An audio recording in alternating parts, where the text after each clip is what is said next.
authorities in the UK reduce the chances of fires happening these days?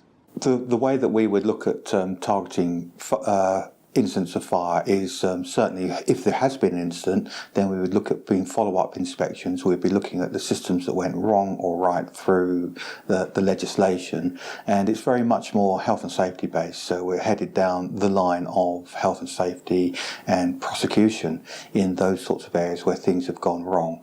That said, the other side of it is we're always here for advice and to help people and support people in making sure that things are right, because the last thing we want to see is people hurt and injured in the fire. But should people become hurt or injured or put at risk, then there's without doubt the prosecution route is the one that we'll be looking at following. The prosecution route is there for several different reasons. One is that we will like to publish it highly, because part of the prosecution is to dissuade others from committing the same issues and putting people at risk in the same area.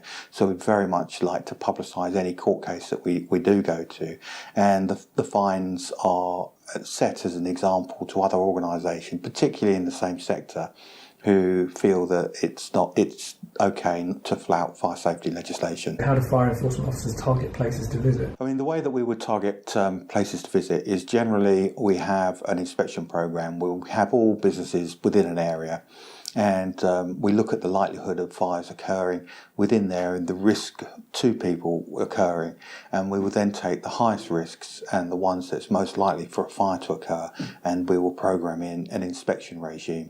Our inspection regime is often computer generated, and we'll throw a lot of premises out at a random, and then we'll send officers down to visit those premises. That said, we can also then do a themed target where we will look at specific premises. It could be anything from retail shops through to care homes, where we feel that there is a real need in our area to raise the standard of fire safety, in which case we will do all of those in one certain area with a lot of officers visiting them. What would a fire enforcement officer expect to find as a typical Salvation Army programme when they visit? The first and foremost thing that we would expect to find is a risk assessment. Without the risk assessment, it's very difficult for us to understand how the safety of the premise has been judged and how to take things forward. It is almost a non-starter for us if the risk assessment is not there. Following on from that, there are lots of other pieces of record that we would need to see, and these would include the training regime, the testing regime for the fire alarms, the emergency lighting, any cookers, any electrical testing, any sort of like emergency lighting or fire extinguishing testing, and particularly the training records. If a premises has those when we come and see them, then we understand that they understand fire safety.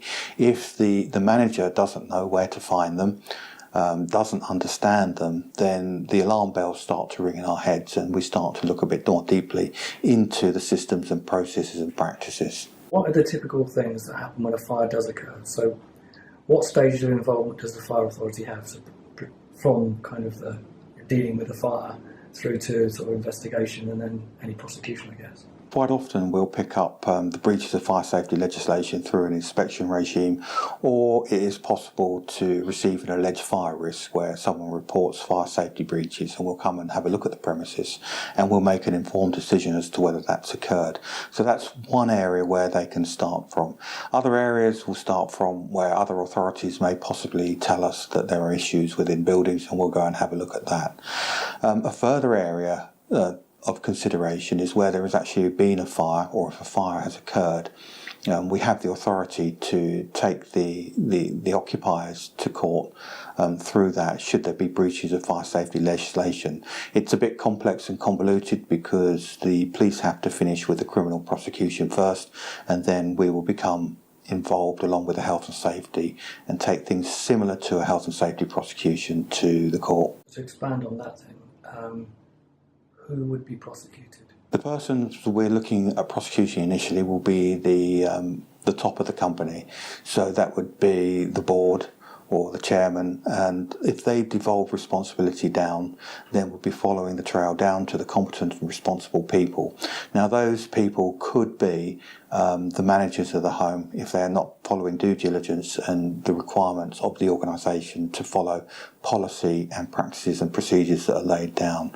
And that will go all the way down to the person who actually perhaps started or set the fire initially or caused the fire, if that was through negligence. We could quite easily take the territorial commander or the general to court as a person, because they are the person in authority, and if they have not devolved the responsibility further down the chain in an acceptable manner, then they will be considered to be in breach of fire safety law.